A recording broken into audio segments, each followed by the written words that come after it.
जय हिंद दोस्तों। तो स्वागत है आपका अपने चैनल में जिसका नाम है एग्जाम शक्ति। तो जैसा कि हम लोगों ने इंडियन पॉलिटी की 2 पार्ट ख़त्म कर चुके थे, तो ये हमारा तीसरा पार्ट है जो कि आज पूरा का पूरा इंडियन पॉलिटी ख़त्म हो जाएगा।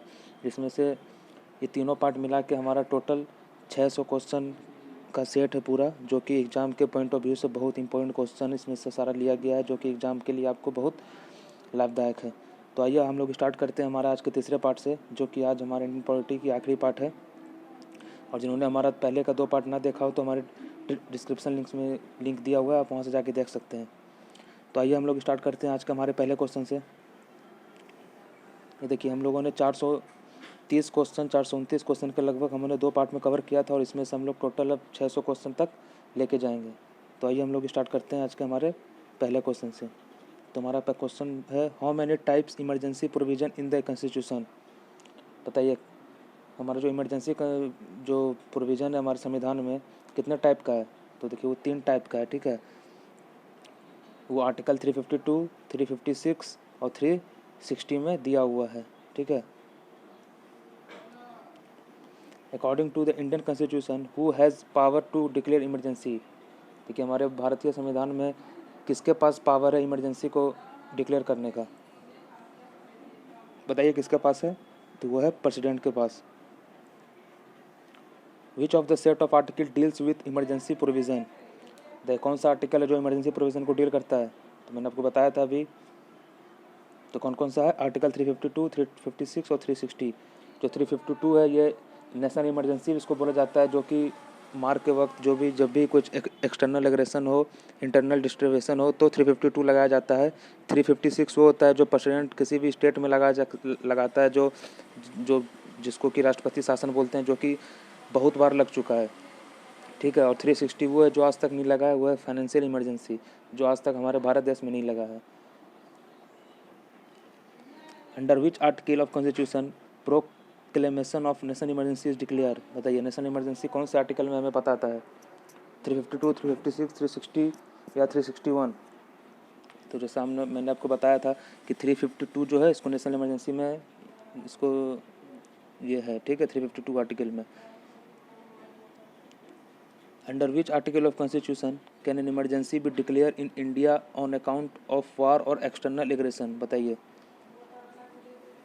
कौन से आर्टिकल में इमरजेंसी डिक्लेयर होगा जब भी कोई वार होगा, चाहे जो बाहर से कुछ भी घटना होगा, चाहे जैसे हम लोग को पूरे अभी तक 3 बार इमरजेंसी लगा है पूरे भारत में। कब कब, एक बार इंडिया चाइना के वार के टाइम, एक बार इंडिया पाकिस्तान के वार के टाइम, और एक बार 1975 में, जो कि वो एक्सटर्नल एग्रेशन नहीं था, वो इंटरनल डिस्टर्बेंस के कारण लगा था, जो कि उस समय हमारी प्रधानमंत्री इंदिरा गांधी जी थी और राष्ट्रपति थे फरुखुद्दीन अली अहमद। ठीक है, तो वो लगाए थे उस टाइम। तो 3 बार ही लगाए और आज तक फाइनेंशियल इमरजेंसी नहीं लगा है। तो इसका हमारा आंसर क्या हो जाएगा। तो हो जाएगा 350, article number 352। If the president declares emergency then this proclamation must be approve by the parliament within. बताइए, जब प्रेसिडेंट डिक्लेयर इमरजेंसी कर दिया है तो पार्लियामेंट को कितने दिनों के भीतर उसको अप्रूव कर देना है। तो वो है हमारा 1 मंथ के भीतर। The president of India can issue a proclamation of national emergency only on the written recommendation of. बताइए, प्रेसिडेंट जो है हमारा राष्ट्रपति, वो इमरजेंसी तभी इशू करेगा जबकि लिखित घोषणा आएगी किसकी। बताइए किसकी। तो वो आएगी the cabinet consisting of only cabinet minister of the union. जितने भी कैबिनेट मिनिस्टर हैं हमारे यूनियन में, वो सबका रिटर्न रिकमेंडेशन होगा उसके बाद। How many time president declare national emergency. बताइए कितने बार लगाया गया है। तो मैंने आपको बताया था कितने बार, 3 बार। कब कब, 1962 में, 1971 और 1975 में। ये इंडिया चाइना के वार के टाइम, ये इंडिया पाकिस्तान के वार के टाइम, और ये कुछ इंटरनल डिस्टर्बेंस के कारण जो भारत के अंदर ही चल रहा था, तो उसके वजह से लगा था। In which kind of emergency has been imposed only once. बताइए, इसमें से बताना है कि कौन सा है इमरजेंसी जो एक बार लगा है। देखिए, एक्सटर्नल जो सिचुएशन था ये वाला, ये 2 बार लग चुका है। ठीक है, प्रेसिडेंट रूल तो एक बार नहीं 100 बार लग चुका है, और ये आज तक नहीं लगा है। तो एक बार कौन लगा है, तो 1975 में लगा था ये तो ये लगा है इंटरनल डिस्टर्बेंस इमरजेंसी, ठीक है। यहाँ यही पूछ रहा है, इम्पोज ओनली वंस, एक बार। Which period below depicts internal emergency in India under article 352। बताइए वो डेट बताना है आपको कि कौन से तारीख से कौन से तारीख तक इंटरनल इमरजेंसी लगा था। बताइए वो डेट क्या है। 1975 में तो लगा था और 1977 तक लगा था, लेकिन उसमें डेट पूछ रहा है, एग्जैक्ट डेट क्या है। तो एग्जैक्ट डेट हमारा 20 जून से लेकर 20 मार्च तक, ठीक है, 2 साल। At the time of emergency in 1975 who was serving as the president of India. 1975 के इमरजेंसी के टाइम हमारे भारत के राष्ट्रपति कौन थे, और हमारी प्राइम मिनिस्टर थी इंदिरा गांधी, और हमारे प्रेसिडेंट कौन थे, तो वो थे Fakhruddin Ali Ahmed ji. Which year did president declare national emergency और इंटरनल डिस्प्यूट। देखिए इंटरनल डिस्प्यूट से पूछ रहे हैं, इंटरनल डिस्टर्बेंस मतलब इंटरनल कब लगा था। अभी तक तो आपको इसका आंसर पता चल गया होगा। तो 1962 में एक्सटर्नल था, 1971 में एक्सटर्नल था, और 1975 जो था ये था इंटरनल डिस्टर्बेंस की वजह से, ठीक है। During emergency imposed under article 352 which of the following constitutional provision stand suspended. बताइए हमारे नेशनल इमरजेंसी जब लगता है तो हमारा कौन सा जो पार्ट रहता है वो सस्पेंड हो जाता है। डीपीएसपी होता है, या जुडिशियल रिव्यू होता है, या फंडामेंटल राइट्स, या अमेंडमेंट प्रोसीड्योर। बताइए। तो वो जो है हमारा फंडामेंटल राइट जो है सस्पेंड हो जाता है, सिर्फ 2 आर्टिकल उसमें बचा रहता है। कौन कौन सा आर्टिकल 20 और 21। बस ये दोनों आर्टिकल को सस्पेंड नहीं किया जाता क्योंकि इस आर्टिकल में हमारे पर्सनल लिबर्टी के बारे में बोला गया है। तो ये दोनों आर्टिकल को छोड़ के जितने भी फंडामेंटल राइट्स हैं, जैसे 12-14 से लेके 32 तक, ये सारा का सारा आर्टिकल ये सारा सस्पेंड हो जाता है, सिवाय ये 2 के छोड़ के, आर्टिकल 20 और 21 को। During an emergency all of the following fundamental right are suspended except. बताइए सारा का सारा फंडामेंटल राइट ख़त्म हो जाता है, सिर्फ सिवाय एक के। तो बताइए कौन। जो आर्टिकल 20 और 21 जो छूटा रहता है, तो इसी में हमारा पर्सनल लिबर्टी के बारे में बात किया गया है, तो हमारा पर्सनल लिबर्टी रहता है, ये सस्पेंड नहीं होता है इमरजेंसी में। A law can enacted or executive order issue even contrary to article 19 during proclamation emergency. बताइए।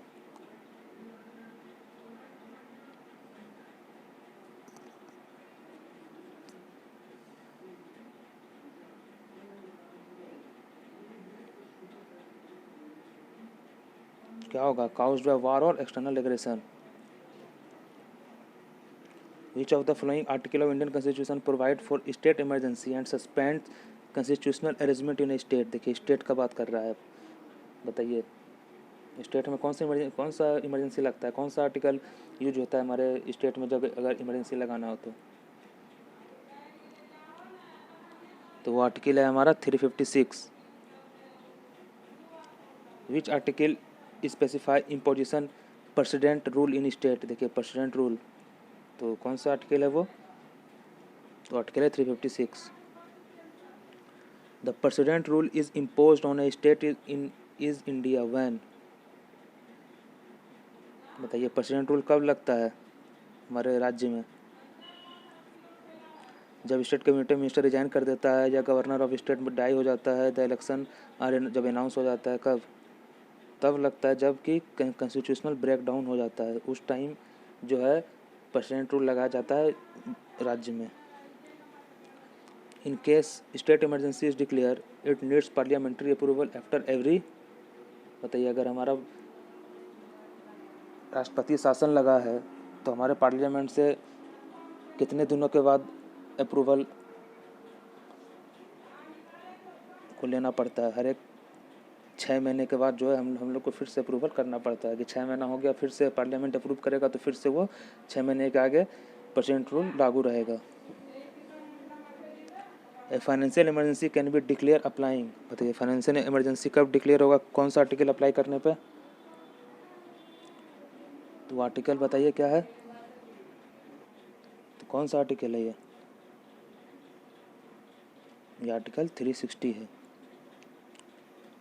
In India how many times has the president declare financial emergency. देखिए पूछ रहा है कि हमारे भारत में जो राष्ट्रपति जी हैं वो फाइनेंशियल इमरजेंसी कितने बार लगाए हैं। तो आप लोग को तो पता चल गया होगा आंसर अब। तो कितने बार लगा है, कभी नहीं लगा है। During financial emergency all money bill passed by the state legislature are to be reserve for the consideration of the, बताइए।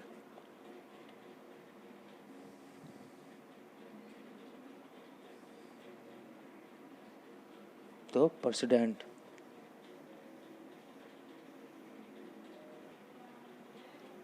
Indian constitution can be amendment according to the procedure laid down in the following article.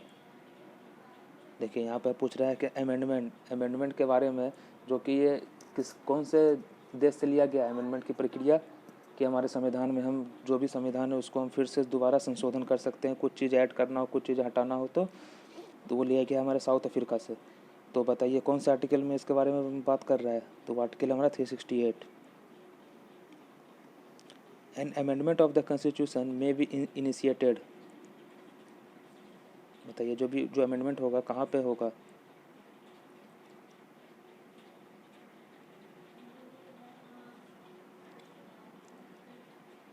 तो कहाँ पे होगा, parliament में होगा। The majority of the provision of Indian constitution can be amended. बताइए उसका क्या प्रोविज़न है, क्या मेजोरिटी रहना चाहिए। तो किससे सिर्फ होगा, याद रखिएगा जो भी होगा ये अमेंडमेंट जब भी हो किसी संविधान में संशोधन करना है तो सिर्फ और सिर्फ पार्लियामेंट में ही हो सकता है, सिर्फ और सिर्फ, ठीक है। By the parliament alone. In which year did the first amendment of Indian constitution take place. बताइए सबसे पहला संविधान संशोधन किस वर्ष किया गया था। और मैंने आपको दूसरे पार्ट में बताया था कि वो पहला कौन सा अमेंडमेंट था जो कि जोड़ा गया था हमारे संविधान में। तो वो कब किया गया था, 1951 में किया गया था। और सबसे पहला जो फर्स्ट अमेंडमेंट था वो उसमें 9th शेड्यूल को जोड़ा गया था, ठीक है। जो कि हमारे पहले संविधान जब बन के तैयार था तो उसमें 8 शेड्यूल था। तो अभी हमारे वर्तमान में 12 शेड्यूल हैं। तो पहला से जो शेड्यूल है 9th शेड्यूल फर्स्ट अमेंडमेंट में जोड़ा गया था। Which of the following constitutional amendment is known as mini constitution. तो ये कौन से कॉन्स्टिट्यूशन अमेंडमेंट को हम लोग मिनी कॉन्स्टिट्यूशन भी बोलते हैं, क्योंकि इसमें बहुत सारा चीज़ ऐड किया गया था, बहुत सारा चीज़।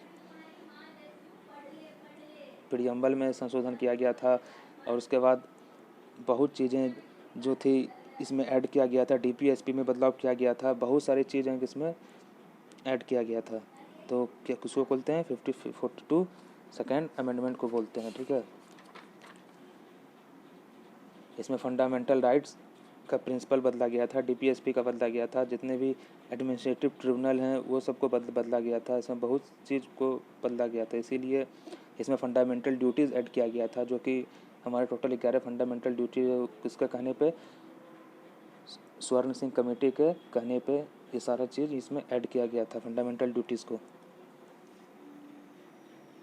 Bye which amendment were fundamental duties added into the constitution. बताइए फंडामेंटल ड्यूटीज़ कब ऐड किया गया था हमारे कॉन्स्टिट्यूशन में। देखिए हमारे जो फंडामेंटल ड्यूटीज़ थे पहले 10 थे, लेकिन जब 86 अमेंडमेंट हुआ, जबकि किसी भी बच्चे को 6 से 14 साल के जो भी शिक्षा है उसको अनिवार्य करना है, तो ये हमारा एक फंडामेंटल ड्यूटीज़ में ऐड हुआ था। कब, 86 अमेंडमेंट 2002। तो 42nd अमेंडमेंट में इसको जोड़ा गया था। By which constitutional amendment bill did the parliament lower the voting age from 21 to 18। तो ये कौन से संशोधन में जो पहले वोटिंग की सीमा 21 थी उसको 18 कर दी गई। तो कौन सा संविधान संशोधन था, कितने नंबर का। तो वो था 61st, जो कि 1989 में हुआ था, ठीक है, 1989 में। Which of the following constitutional amendment acts deal with the elementary education as a fundamental right. देखिए पूछ रहा है ना कि कौन सा संविधान संशोधन एक्ट लाया गया था जो कि हमारे एजुकेशन में जो है फंडामेंटल राइट में उसको ऐड किया गया था। ठीक है। तो कौन सा था वो? 86 था।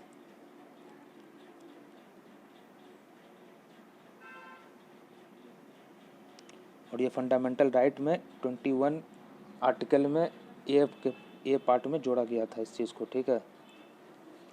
विच constitutional amendment act deal with the disqualification of MPs and MLA? बताइए। जो एंटी डिफेक्शन लॉ होता है, ठीक है, जो कि 10वें शेड्यूल में भी इसके बारे में जिक्र है, तो कौन से अमेंडमेंट में इसको किया गया था संशोधन? तो वो था 52वां। Which of the following feature the Indian constitution can not be amended during article 368? बताइए इसमें से कौन सा। देखिए इसमें 4 ऑप्शन था लेकिन लिए नहीं गए, इसको आपको अच्छे से याद कर लेना पड़ेगा कि जब भी संविधान संशोधन होगा तो उसमें से ये जितनी भी चीज़ें इसको हम लोग संशोधन नहीं कर सकते हैं। तो क्या क्या? Sovereignty, territorial integrity, federal system, judicial review और पार्लियामेंट्री फॉर्म, ठीक है। ये 5 चीज़ संशोधन नहीं हो सकता। विच among the following can be amended only by special majority in India? बताइए कौन सा ऐसा चीज़ है जो कि स्पेशल, जब तक उसमें किसी का सहमति नहीं रहेगा, मेजोरिटी नहीं रहेगा, तब तक वो संशोधन नहीं हो सकता है। तो वह है हमारा अमेंडमेंट ऑफ द कॉन्स्टिट्यूशन वी आर्टिकल 368। इसमें हम लोग को जब भी कुछ अमेंडमेंट करेंगे तो इसके लिए हमको स्पेशल मेजोरिटी का ज़रूरत पड़ेगा, ठीक है, कि हमारे पार्लियामेंट में जितने भी लोग उसमें वहाँ पे बैठे रहेंगे तो उसमें से 2/3 मेंबर या जितने भी मेंबर कुछ करके वहाँ प्रेजेंट रहना चाहिए, उसमें सहमति रहना चाहिए, ठीक है। मतलब जो जितने भी वहाँ पे मेंबर हैं तो उसमें 2/3 जो मेजोरिटी रहेगा ना, टोटल स्ट्रेंथ को जितना हाउस का स्ट्रेंथ है तो उसमें से 2/3 का उसमें सहमति रहना चाहिए, ठीक है। Which of the following can be amended by special majority? बताइए कौन सा इसमें से है जो कि स्पेशल मेजोरिटी से संशोधन होगा? वही 2/3 जब तक पार्लियामेंट में ना रहे तो वो तो पहले अमेंडमेंट पहले उसके लिए चाहिए। तो इसमें से क्या है? DPSP को, ठीक है, DPSP को आप स्पेशल मेजोरिटी के तहत ही संशोधन कर सकते हैं। ये ना कि बस गए बिल पेश किए, हाँ भाई संशोधन करना है, सिंपल मेजोरिटी के साथ कर दिए, नहीं। DPSP को करने के लिए आपको स्पेशल मेजोरिटी चाहिए, मतलब वहाँ पे जितने भी लोग हैं उसके 2/3 लोग की सहमति होना ज़रूरी है। According to Indian constitution which of the following is a constitutional body? बताइए इसमें से बताना है कि कॉन्स्टिट्यूशनल बॉडी कौन है इसमें से, मतलब जो कि हमारे संविधान में जिसके बारे में जिक्र किया गया है वही हमारा कॉन्स्टिट्यूशनल बॉडी होता है। तो देखिए फाइनेंस कमीशन ये हमारा कॉन्स्टिट्यूशनल बॉडी है। देखिए NDC नहीं है, प्लानिंग कमीशन नहीं है, ये हमारा, ये दोनों के बारे में संविधान में जिक्र नहीं है, ये खुद से खोला हुआ हर एक चीज़ है। तो इसका जो आर्टिकल है 280 में इसके बारे में जिक्र है फाइनेंस कमीशन का। How many year after a finance commission is constituted by president? बताइए फाइनेंस मिनिस्टर कितने वर्ष तक अपने पद पे रह सकता है?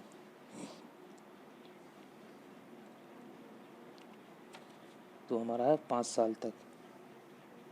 अभी जो हमारे फाइनेंस कमीशन है वो है NK सिंह जी, ठीक है। Who constitutes the finance commission? बताइए।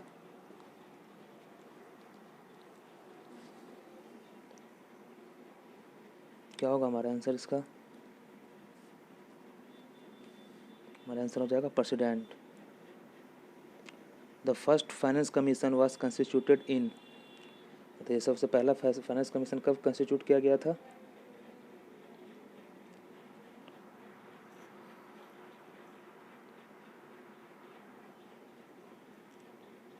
तो क्या गया था 1951 में, जबकि पहली बार संविधान संशोधन भी इसी समय किया गया था 1951 के time he.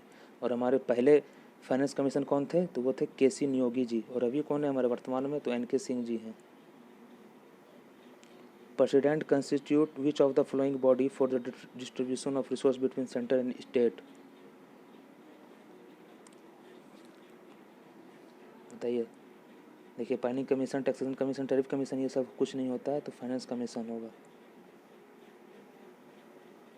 On the recommendation of which of the following the grants in aids is provided to state by center? बताइए इसमें से कौन सा होगा,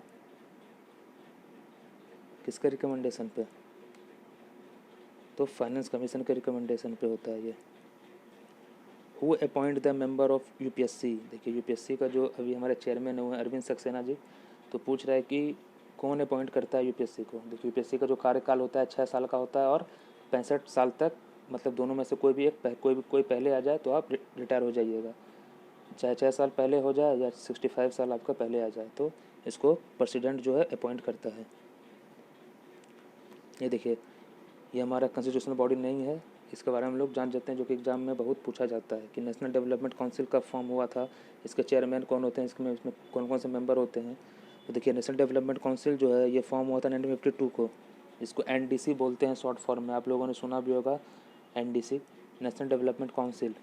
जो इसके चेयरमैन होते हैं वो प्राइम मिनिस्टर होते हैं, ठीक है, और इसके प्लानिंग कमीशन के मेंबर होते हैं, और जितने भी सेंट्रल कैबिनेट मिनिस्टर होते हैं और सीएम होते हैं स्टेट के, वो सारे के सारे एनडीसी के मेंबर होते हैं। देखिए बहुत इंपॉर्टेंट क्वेश्चन है ये कि एनडीसी कब फॉर्म हुआ था, उसका चेयरमैन कौन रहता है। तो एनडीसी 1952 में फॉर्म हुआ था और इसका चेयरमैन जो है प्राइम मिनिस्टर रहते हैं। Who is the chairman of national integration council, देखिए अब ये भी एक है, नेशनल इंटीग्रेशन काउंसिल के चेयरमैन कौन रहते हैं। देखिए ये फॉर्म हुआ था 1961 में, एनडीसी का फॉर्म हुआ था, वो हुआ था 1952 में, और एनआईसी, इसको एनआईसी भी बोलते हैं, तो ये कब फॉर्म हुआ था 1961 में। तो इसको बोल रहे हैं कि इसके कौन चेयरमैन रहते हैं, तो इसके भी चेयरमैन प्राइम मिनिस्टर जी ही रहते हैं, ठीक है। 1961 में जवाहरलाल नेहरू जी ने फॉर्म किया था, जबकि उस समय के वो प्रधानमंत्री थे। The national green tribunal looks after the cases related with, देखिए नेशनल ग्रीन ट्रिब्यूनल किस केस को देखता है, तो ये देखिए देखता है इन्वायरमेंट एंड फॉरेस्ट कंजर्वेशन, क्योंकि नेशनल ग्रीन ट्रिब्यूनल है, तो उस तरीके से आप इसको रिलेट कीजिएगा। और ये फॉर्म कब हुआ था 2010 में, देखिए इसका ये फॉर्मेशन हमेशा पूछता है एग्जाम में कि एनडीसी कब फॉर्म हुआ, एनआईसी कब फॉर्म हुआ, और इसको एनजीटी कब फॉर्म हुआ, नेशनल ग्रीन ट्रिब्यूनल। तो ये फॉर्म कब हुआ, 2010 में फॉर्म हुआ था एनजीटी। एनडीसी का फॉर्म हुआ था 1952 में, और नेशनल इंटीग्रेशन काउंसिल का फॉर्म हुआ था 1961 में, जो कि दोनों के चेयरमैन कौन रहते हैं, प्राइम मिनिस्टर।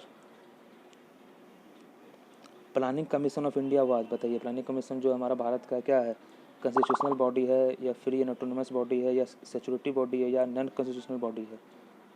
तो अभी हम लोगों ने पीछे इस क्वेश्चन के बारे में बात किया थे।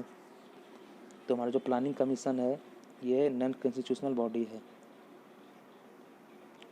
When was planning commission setup, देखिए यहाँ सेटअप पूछ रहा है, कब सेटअप किया था प्लानिंग कमीशन को, बताइए।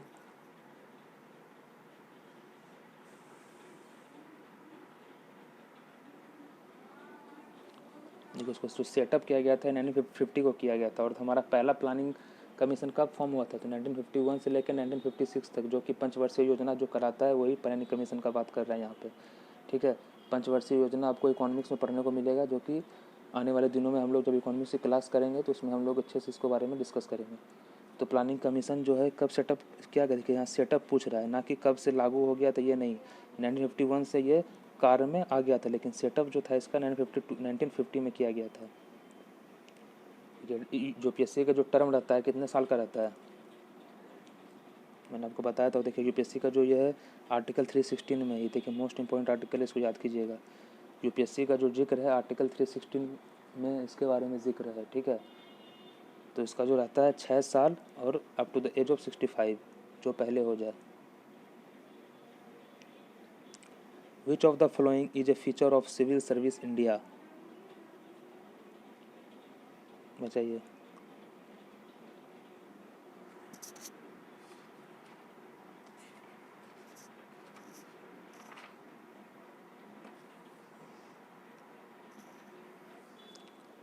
इसका क्या इंपॉर्टेंट फीचर है सिविल सर्विस इंडिया का, यही है कि ये न्यूट्रलिटी और unbiasedness. Any member of UPSC can be removed by, देखिए यूपीएससी के मेंबर को भी नियुक्त प्रेसिडेंट ही करेगा और हटाएगा भी प्रेसिडेंट ही, तो ये याद रखिएगा। इसका जो जिक्र है आर्टिकल 317 में जिक्र दिया है कि जो प्रेसिडेंट है यूपीएससी के मेंबर को हटा सकता है, ठीक है। जो वहाँ जो भी चेयरमैन भी हो, मेंबर भी हो, जितने भी हो, सबको यूपीएससी हटा सकता है और ला सकता है। ब्यूरोक्रेसी परफॉर्म्स, देखिए ब्यूरोक्रेसी क्या परफॉर्म करता है।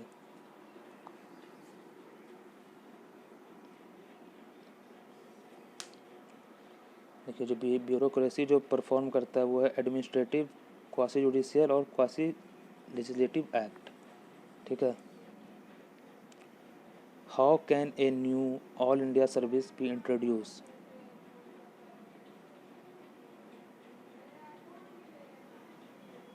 बताइए new all India service introduce कैसे हुआ था। तो ये हुआ था by passing resolution under article 312, इसको पास करने के बाद new all India service introduce हुआ था, ठीक है। और इसमें जो ये होता है, ये ऑल इंडिया सर्विस को जब भी होगा इंट्रोड्यूस तो राज्यसभा में पहले होगा, ये याद रखिएगा। और इसके अंदर जो है IAS IPS और IFS की बातें कही जाती हैं, ठीक है। सबसे पहले new all India service introduce कब हुआ था, तो bye passing resolution under article 312, ठीक है।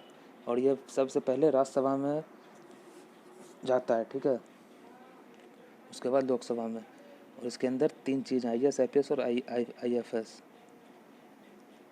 UPSC dash employ of all India service, क्या करता है UPSC, इलेक्ट करता है, अपॉइंट करता है, या सस्पेंड करता है, या सेलेक्ट करता है।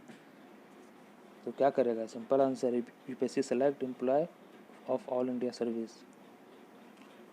Which of the following committee had recommended a report for forming the institution of Lokpal and Lokayukta, बताइए कौन सा कमेटी ने ये रिकमेंडेड किया था।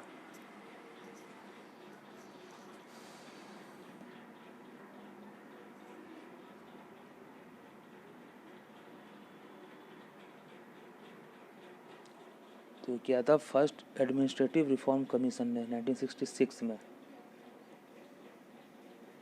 On which principle the general Indian election is based on, बताइए जनरल इंडियन इलेक्शन किस पे बेस्ड रहता है, कौन से प्रिंसिपल पे।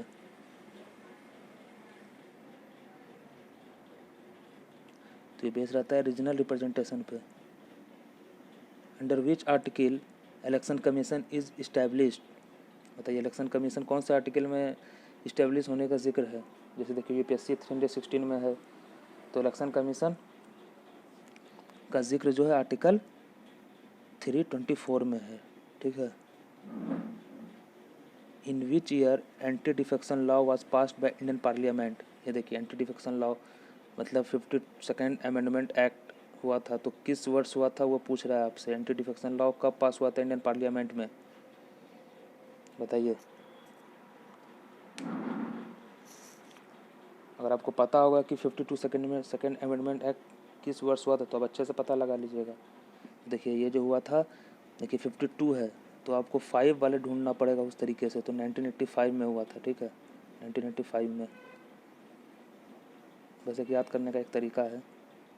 The national party is one which has attend 6% of total vote in, बताइए नेशनल पार्टी तभी माना जाएगा जब आप 6% टोटल वोट का अगर आप 4 या उससे ज़्यादा राज्य में आप पा लेंगे, तो चाहे वो किसी भी इलेक्शन में हो, लोकसभा हो, राज्यसभा हो, चाहे किसी इलेक्शन में आप 6% से टोटल वोट अगर आपका 4 राज्य में आ रहे हैं तो आपको नेशनल पार्टी घोषित हो जाइएगा। The money of candidate for Lok Sabha and legislative assembly is 45, बताइए कब होगा।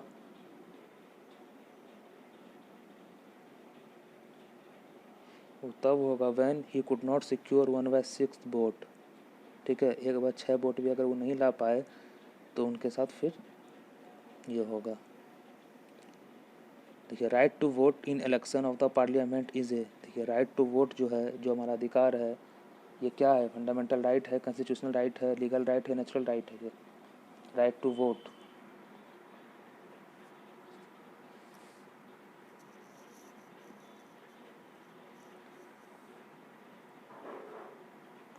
ये जो है हमारा लीगल राइट है। जितने भी 18 साल से उम्र जितने भी व्यक्ति हैं वो जाके वो वोट कर सकते हैं, ये एक लीगल राइट है। कॉन्स्टिट्यूशनल मैजेस्टिक मीन्स, देखिए कॉन्स्टिट्यूशनल मैजेस्टिक मीन्स क्या होता है? होता है use of power by king under the ambit of constitution. तो इसका एग्जांपल क्या है? तो यूके, यूनाइटेड किंगडम, ठीक है। Which of the following does not fall under the jurisdiction of election commission? बताइए जो इलेक्शन कमीशन के अंदर जो नहीं आता है वो क्या है?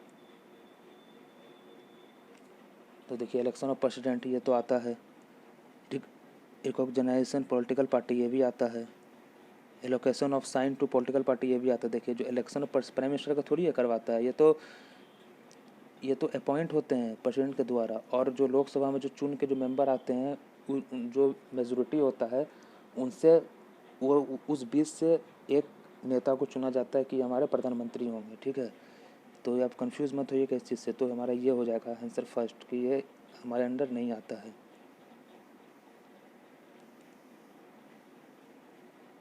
Which was the first Indian to conduct the election during delimitation? बताइए वो पहला स्टेट कौन है जो कंडक्ट किया था इलेक्शन ड्यूरिंग डिलिमिटेशन?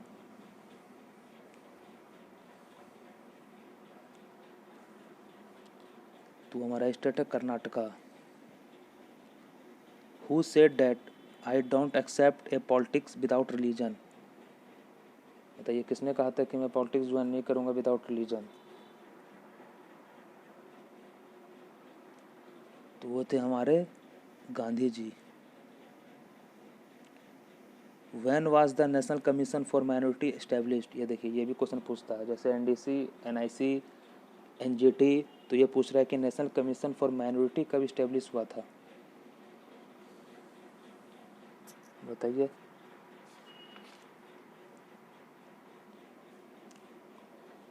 तो ये जो इस्टेब्लिश हुआ था ये हुआ था 1992 में हुआ था। Who was the president of Chinese communist party at the time of freedom of China? देखिए पूछ रहा है कि चाइनीज़ कम्युनिस्ट पार्टी के टाइम जब ये फॉर्म हुआ था तो उसमें प्रेसिडेंट कौन थे जब वो time of freedom of China? बताइए।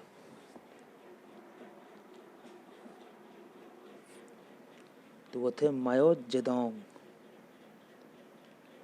विच of the following recommended 3 language formula?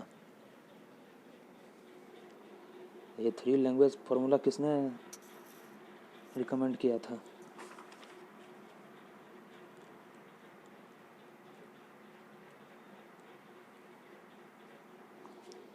वो किया था कोठारी कमेटी ने। The president of USA appoints the जज of supreme court how?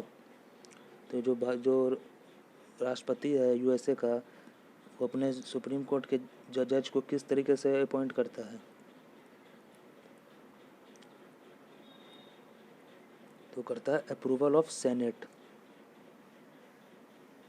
In which of the following system few rules overall?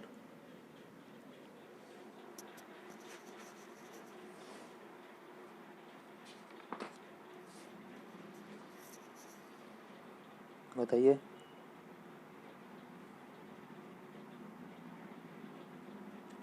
ये होता है ओलिगार्ची। अगर आपको इसके बारे में जानना है डिटेल से तो आप गूगल पे पढ़ सकते हैं। Which who has been assigned with the responsibility of world peace and security by the member of UNO? तो किसका रिस्पॉन्सिबिलिटी रहता है?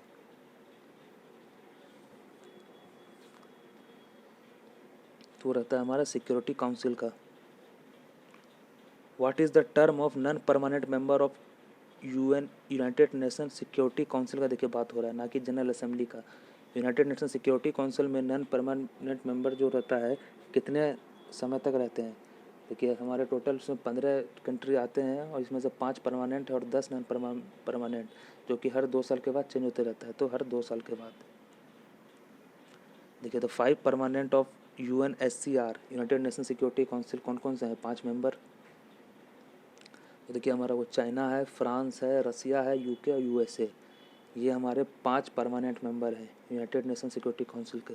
कौन कौन? China, France, Russia, UK, USA. How many member are in united national general. देखिए अब general assembly के बारे में पूछ रहा है तो कन्फ्यूज मत होइएगा सिक्योरिटी काउंसिल और इससे। ये पूछ रहा है जनरल असेंबली के बारे में, मतलब UNGA, वो था UNSC, ठीक है। तो कितने मेंबर हैं टोटल हमारे, तो हैं 193 member. The total number of जज in International Court of Justice are. बताइए कितने टोटल नंबर ऑफ जज हैं इंटरनेशनल कोर्ट ऑफ जस्टिस में।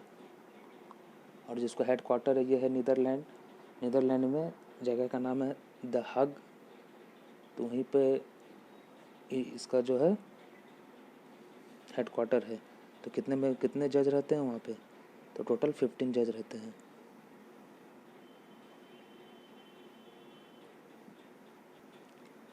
Which of the following had sign with president Ayub Khan on Tashkent agreement. तो सबको पता होगा, देखिए ये पाकिस्तान के राष्ट्रपति थे आयूब खान, जो कि ताशकंद समझौता कब हुआ था, 10 जनवरी 1966 को, और अगले ही दिन लाल बहादुर शास्त्री जी की मृत्यु हो गई थी ताशकंद में ही। तो बताना है तो फिर किसके साथ हुआ था, तो लाल बहादुर शास्त्री जी के साथ हुआ था ताशकंद समझौता। Who was in favour of a democracy without party. तो ये कौन थे वो, जयप्रकाश नारायण, भूपेंद्र नाथ दत्ता, MN रॉय या जवाहरलाल नेहरू।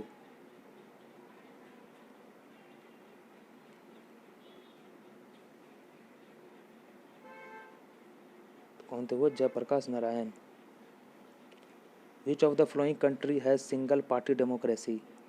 तो ये कौन सा कंट्री है, तो बहुत ईजी है, तो अभी तक में आपको पता चल गया होगा।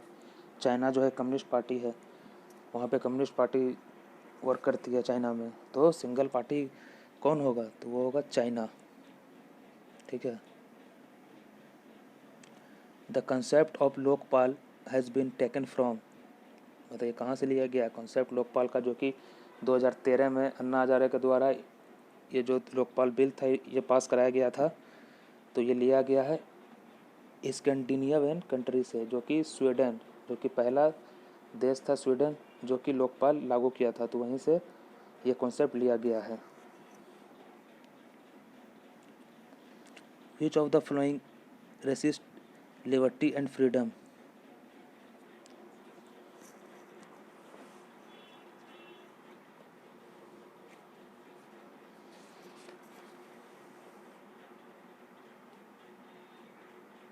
बताइए क्या होगा, तो होगा centralisation. The success of democracy depends on. देखिए डेमोक्रेसी कब सक्सेस होगा,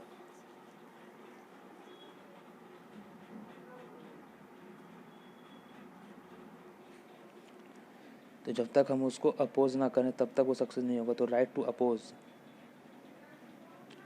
विच of the following language was given the status of classical language by the central government। बताइए।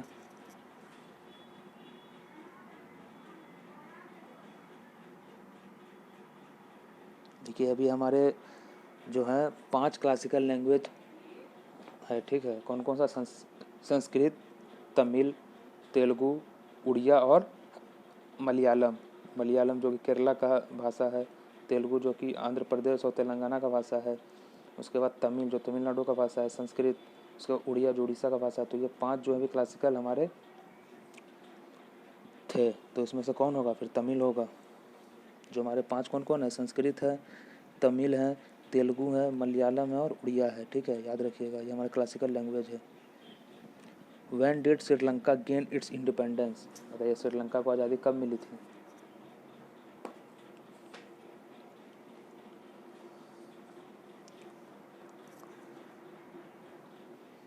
तो मिली थी 4 फरवरी 1948 को। Which of the following American president had visited to China in 1972 to strength diplomatic relation. बताइए कौन से थे अमेरिकन प्रेसिडेंट वो जो चाइना गए थे 1972 में, तो वो थे Richard Nixon. The decision on procedural matter in united nation will be taken by dash positive votes.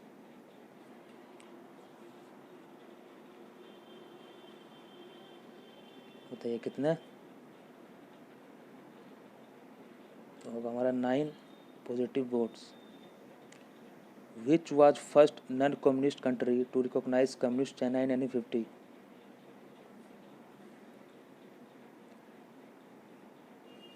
बताइए कौन है वो राज्य, वो देश?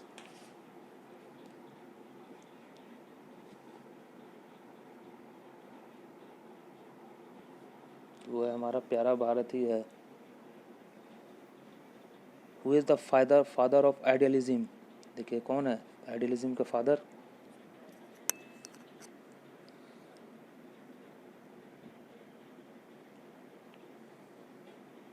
तो है प्लेटो जी।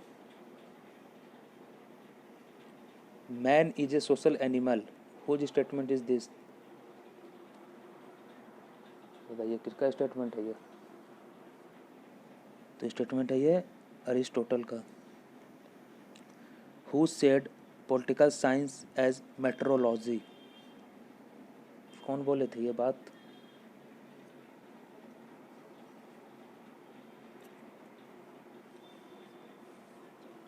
तो बोले थे ब्राइस।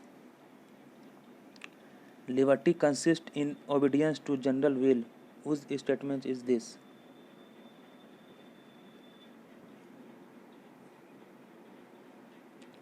तो किसका स्टेटमेंट है ये? यह है रोशो का स्टेटमेंट।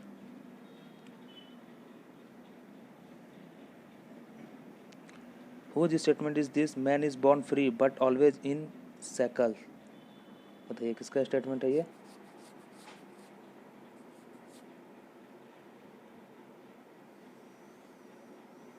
ये सही बात है। तो यह है इनका ही स्टेटमेंट है।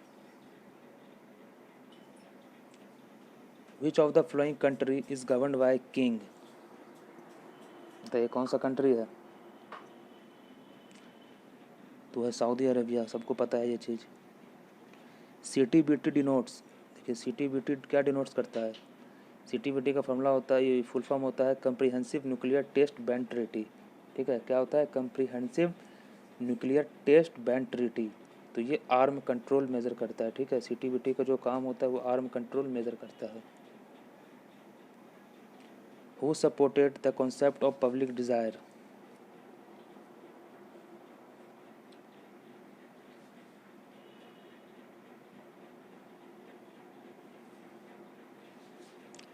तो वह है इन्हीं का है। The new official language of United nation is, देखिए हमारे यूनाइटेड नेशन में जो है 5 लैंग्वेज बोला जाता है। ठीक है, सबसे पहले तो उसमें फ्रेंच, चाइनीज़, स्पेनिश, रशियन और अरेबिक बोला जाता है। तो जो लास्ट में जो ऐड किया गया था वो था अरेबिक। ठीक है, तो लास्ट में सबसे अरेबिक को ऐड किया गया था। 1973 में अरेबिक को ऑफिशियल लैंग्वेज बनाया गया था UN का। ठीक है, और हमारे कितने लैंग्वेज है UN में? 5 लैंग्वेज बोले जाते हैं। कौन कौन से? स्पेनिश, फ्रेंच, चाइनीज़, अरेबिक और रसियन।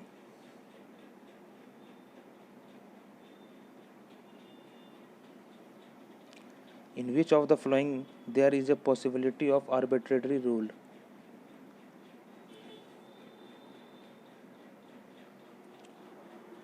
बताइए किसमें है ये पॉसिबिलिटी? तो वह है सिंगल पार्टी सिस्टम में। Which are 2 form of democracy? Democracy का कितने फॉर्म है? तो डायरेक्ट और इनडायरेक्ट है। ठीक है, डायरेक्ट वो होता है जिसमें पीपल जो है पार्टिसिपेट करते हैं डायरेक्टली कोई भी पॉलिसी से, कोई भी तरीके से। लेकिन इनडायरेक्टली वो होता है जो रिप्रेजेंट होता है इलेक्टेड बाय पीपल, जो कि पीपल के इलेक्टेड से रिप्रेजेंट किया जाता है। What is the example of direct democracy in India? देखिए इसमें बताना है कि देखिए हम लोग का जो लोकसभा का चुनाव होता है वो इनडायरेक्ट डेमोक्रेसी में आता है, लेकिन डायरेक्ट डेमोक्रेसी में कौन सा आता है? क्या एग्जाम्पल होगा? तो ये होगा ग्राम सभा। Which of the following is necessary for the development of democratic institution? बताइए क्या नेसेसरी है डेवलपमेंट ऑफ डेमोक्रेटिक इंस्टीट्यूशन के लिए? Respect to individual right. When was the Lokpal bill passed in Lok Sabha and Rajya Sabha with more strict provision? कब पेश किया गया था?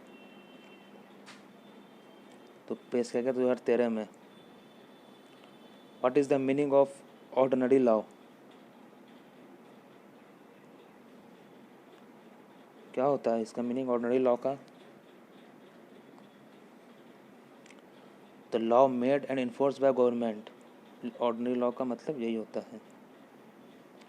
देखिए ये सब आपको अच्छे से याद रहना चाहिए कि कौन सा एक्ट कब लाया गया था। हिंदू मैरिज एक्ट देखिए 1955 में, medical termination of pregnancy act 1971 में, domestic violence on women act 2005 में, वायलेंस अगेंस्ट वोमेन एक्ट 1995 में। कि डोमेस्टिक वायलेंस पे का एक्ट कब 2005 में लाया गया था, वायलेंस अगेंस्ट वोमेन एक्ट 1995 में, हिंदू मैरिज एक्ट 1955 में, medical termination of pregnancy act 1971 में। Which of the following section of India Penal Code is related with lesbian, gay, bisexual community? तो कौन सा सेक्शन है ये इंडियन पेनल कोड का? IPC का धारा तो वो 377। The main cause of growth of communalism in India is.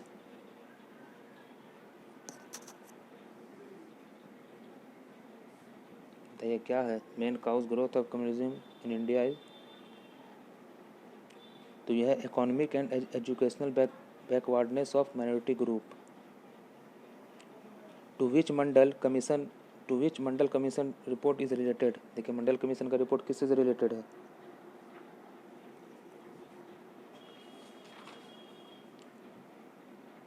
तो ये रिलेटेड है अदर बैकवर्ड क्लासेस से। In which state the Bodoland territorial council an autonomous governing body was established? तो कौन से स्टेट में है? तो है आसाम में। In which year there was dominance of one party in India?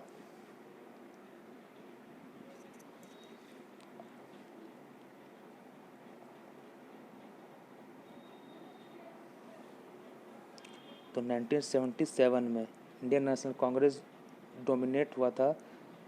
ठीक है, याद रखिएगा कब? 1977 में। Shimla pact between India and Pakistan is in, कब साइन हुआ था शिमला पैक्ट, शिमला समझौता?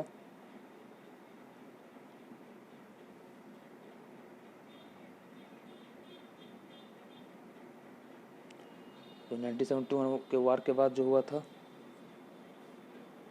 तो हुआ था 1972 को। Who has propounded term rainbow coalition originated from politics and policy? कौन बोले थे ये? तो बोले थे Barack Obama ji. The ballot paper were use firstly in. देखिए बैलेट पेपर सबसे पहले कहाँ यूज हुआ था?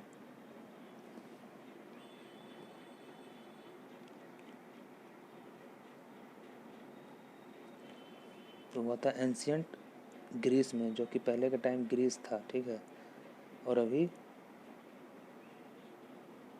के टाइम रोम, मतलब उसको रोम में हुआ था।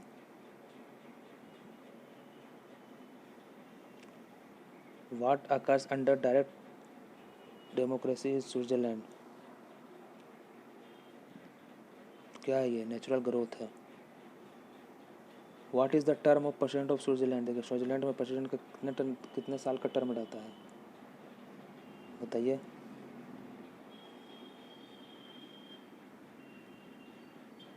तो ये जो रहता है 1 साल का टर्म रहता है स्विट्जरलैंड में। What is the name of two chamber of Swiss federal chamber? बताइए। स्विट्जरलैंड का बात कर रहा है तो कौन सा वो 2 चैम्बर का नाम? जैसे हमारे यहाँ पे हाउस ऑफ पीपुल और काउंसिल ऑफ जो बोला जाता था, तो वहाँ पे क्या बोला जाता है? तो वहाँ बोला जाता है national council and council of state. What is the meaning of fascism in respect to state? बताइए क्या होगा? तो state is in control of the king. The faith in fascism formulates the principle of।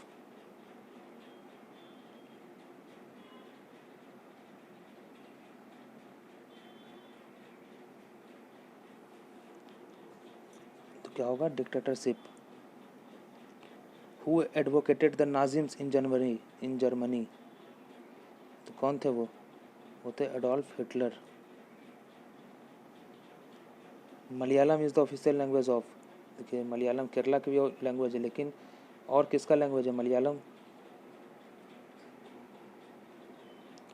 तो है हमारा लक्षद्वीप का। Which of this language is generally not spoken in southern part of India? बताइए इसमें से कौन सा है जो साउदर्न पार्ट ऑफ इंडिया में नहीं बोला जाता है? तेलुगु बोला जाता है, कोंकणी बोला जाता है, मलयालम बोला जाता है, मैथिली जो है ये नहीं बोला जाता है। ठीक है, ये जो मैथिली है ये हमारे बिहार में बोला जाता है। Communist party of India was founded in, देखिए कम्युनिस्ट पार्टी जो इंडिया में कब फॉर्म हुआ था?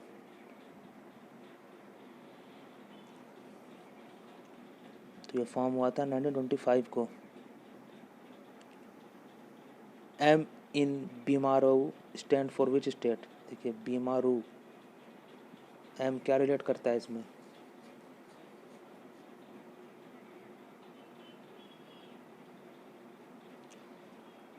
तो ये कर रहा है मध्य प्रदेश को। ठीक है, बीमाराऊ का मतलब ये है कि बी आई से बिहार, एम से मध्य प्रदेश, ठीक है, एम ए से मध्य प्रदेश, आर से राजस्थान और यू से Uttar Pradesh. In which year the first 5 year plan launch in India? देखिए फर्स्ट 5 ईयर प्लान कब लॉन्च किया गया? देखिए सेटअप किया गया था 1950 को और लॉन्च कब किया गया था? 1951 को। To be a voter in India what is the minimum qualifying age? तो ये तो बहुत ईजी है, तो 18 साल। देखिए Bahujan Samaj party BSP was found in, कब फाउंड हुआ था बीएसपी?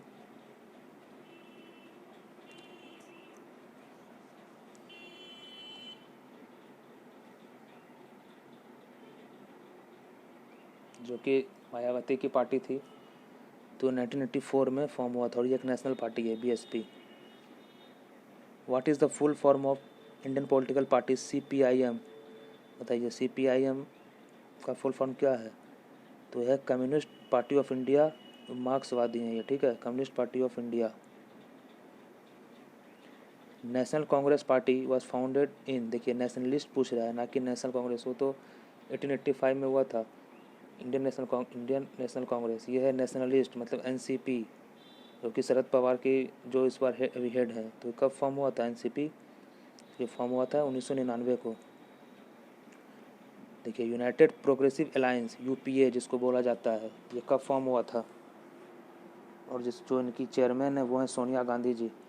और इसमें टोटल 10 पार्टी शामिल है यूपीए में, जैसे एनडीए उस तरीके से यूपीए। तो ये कब फॉर्म हुआ था यूपीए? तो ये फॉर्म हुआ था 2004 को। देखिए ये सारा क्वेश्चन एग्जाम में आया वो क्वेश्चन है, इसको अच्छे से याद कर लीजिएगा। The look east policy in India was started by which of the following prime minister? बताइए ईस्ट पॉलिसी भारत में कौन से प्राइम मिनिस्टर ने लागू किया था? वो लागू किए थे PV Narasimha Rao. English is the official language of, देखिए इंग्लिश कहाँ का ऑफिशियल लैंग्वेज है? तो यह है मेघालय का। Marathi is the official language of, देखिए मराठी एक महाराष्ट्र का भी है, लेकिन उसके सटे हुए यूनियन टेरेटरी है दादर एंड नागर हवेली, तो यहाँ के भी मराठी ही है। Konkani is the official language of, ये कोंकणी एक गुजराती लैंग्वेज है, लेकिन उसके नज़दीक में दमन एंड दीप है, तो ये भी यहाँ का भी भाषा है कोंकणी। तो क्या आंसर हो जाएगा हमारा? दमन एंड दीप। देखिए एनडीए नेशनल डेमोक्रेटिक अलायंस, जैसे यूपीए उस तरीके से एनडीए। ठीक है, तो ये कब फॉर्म हुआ था? अब बताइए।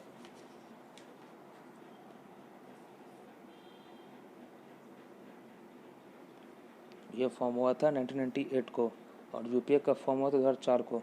उसमें देखिए कितना का अलायंस है? ये 48 पॉलिटिकल पार्टी का अलायंस है एनडीए में, और यूपीए में 10 पार्टी का।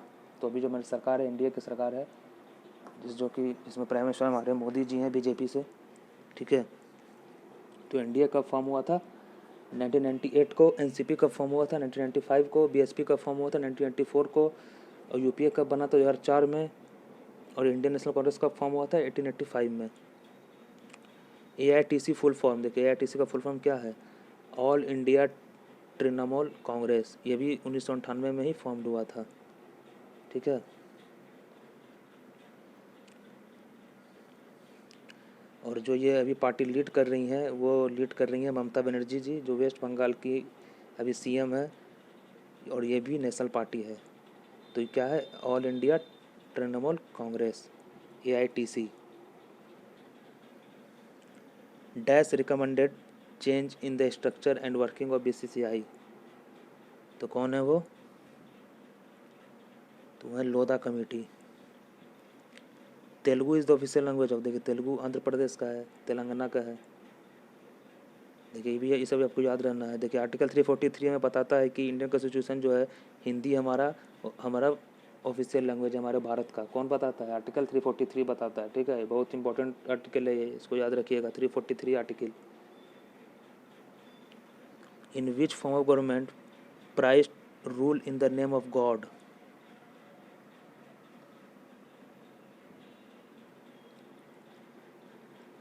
बताइए क्या होगा, थियोक्रेसी।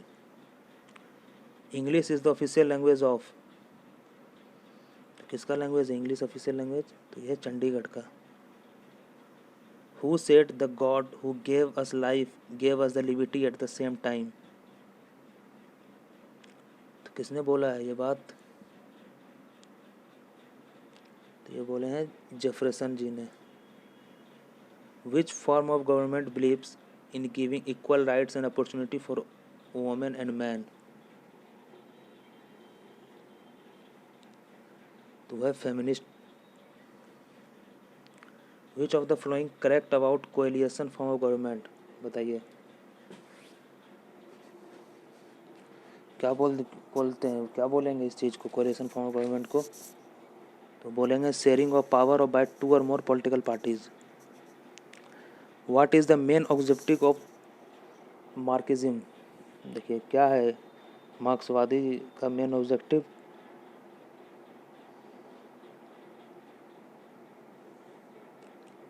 यह है स्टेटलेस सोसाइटी। ठीक है, stateless society. Which of the following is not A branch of federal form of government, देखिए इसमें से कौन सा फेडरल फॉर्म ऑफ गवर्नमेंट का ब्रांच नहीं है। देखिए जुडिशरी है, एग्जीक्यूटिव है, लेजिस्लेटिव है, मीडिया जो है ये नहीं है। What is meant by defection, देखिए वो जो एंटी डिफेक्शन लॉ हमारे 10वें शेड्यूल 52वें संविधान संशोधन, तो वही पूछ रहा है कि डिफेक्शन का मतलब क्या है इसमें, तो इसका मतलब है changing party after winning election. ठीक है, यही मतलब है। जैसा कि अभी मध्य प्रदेश में हुआ। In which country political theory of fascism started, बताइए कौन से कंट्री से फैसिज्म स्टार्ट हुआ था, तो ये हुआ था इटली से। What is the term of office of chief election commission of India, देखिए UPSC का भी 6 साल होता है और 65 ईयर, और इसका भी 6 साल होता है और 65 ईयर। ठीक है, चीफ इलेक्शन कमिश्नर का भी। Who among the following is constitutionally empowered to alter schedule area, किसके पास पावर है ये,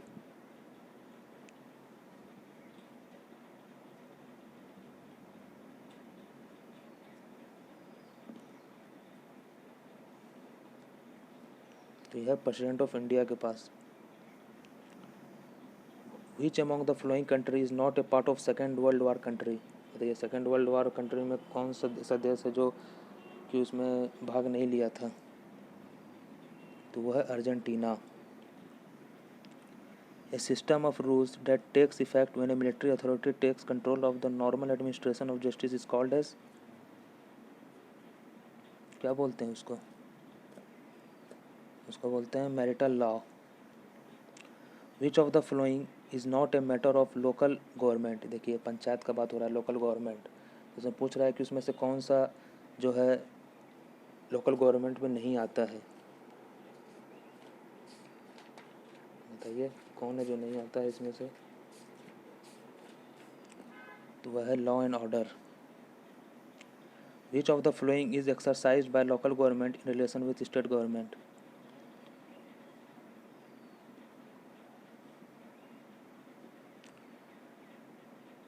तो वह है delegated authority. Democratic decentralisation means, देखिए डेमोक्रेटिक डिसेंट्रलाइजेशन पूछ रहा है ना कि सेंट्रलाइजेशन। डिसेंट्रलाइजेशन मीन्स क्या होगा, तो ये होगा local government. The recall provision to remove the elected office bearer from the local self government institution has been execute in, कहाँ पे वो एग्जीक्यूट हुआ था रिकॉल प्रोविज़न,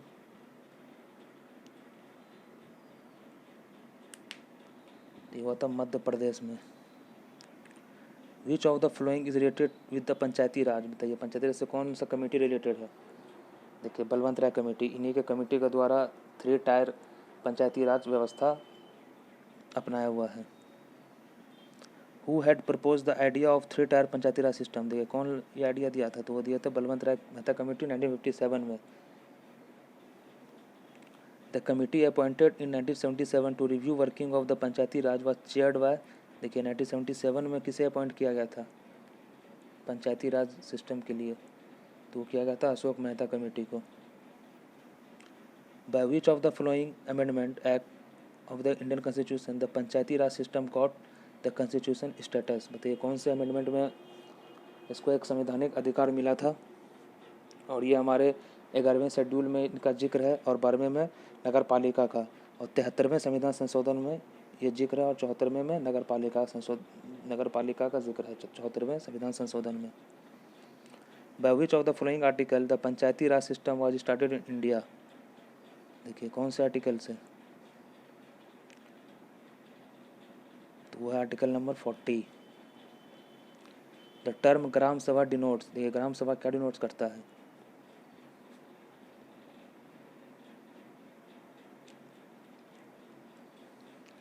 डिनोट करता है इलेक्टोरल कॉलेज फॉर पंचायत। तो ये थे जो त्रिस्तरीय पंचायती राज सिस्टम है वो देख क्या है, विलेज लेवल पे पंचायत, ब्लॉक लेवल पंचायत और डिस्ट्रिक्ट लेवल पंचायत, ठीक है। Village level panchayat, block level panchayat और डिस्ट्रिक्ट, मतलब विलेज पे, ब्लॉक पे और डिस्ट्रिक्ट पे, ये 3 चीज़ है पंचायती राज सिस्टम का। विच of the following is not A Panchayati Raj institution, ये ग्राम सभा होता है, ग्राम पंचायत होता है, न्याय पंचायत होता है, ये ग्राम कोऑपरेटिव सोसाइटी नहीं होता है। तो क्या हो जाएगा हमारा answer, gram cooperative society. Which of the 2 state had firstly implemented Panchayati Raj system, देखिए बताइए कौन सा ऐसा 2 राज्य है जो सबसे पहले पंचायती राज सिस्टम को अपने राज्य में इम्प्लीमेंट किया था।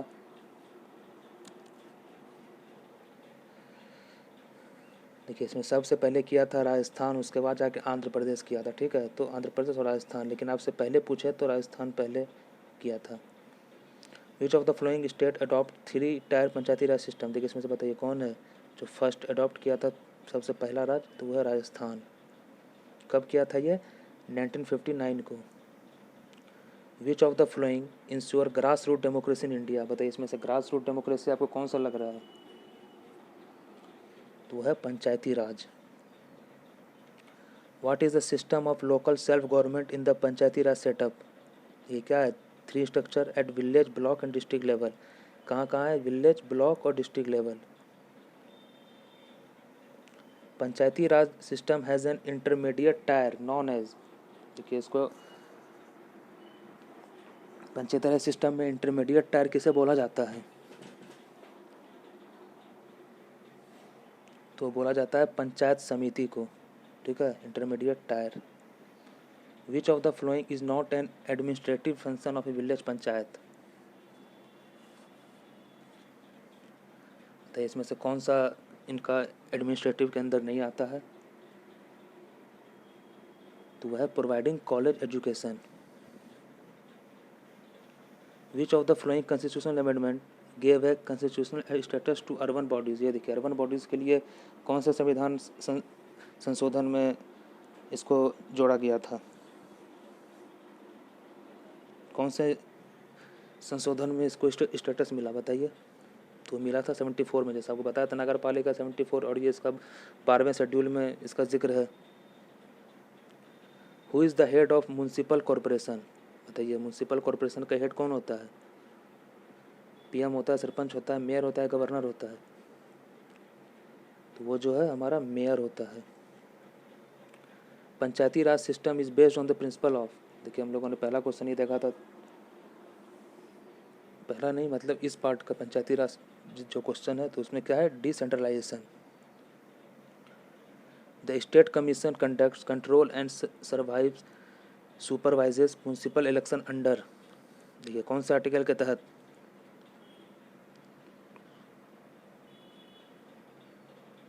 देखिए कौन करवाता है, स्टेट इलेक्शन कमीशन करवाता है। स्टेट इलेक्शन वो नहीं, इलेक्शन कमीशन नहीं, स्टेट इलेक्शन कमीशन, ठीक है, कंडक्ट कराता है, कंट्रोल सुपरवाइज और municipal election under article 243 ZA। देखिए the father of local self governance, देखिए कौन है father local of self governance का, कौन था, तो वह हमारे लॉर्ड रिपन जी थे।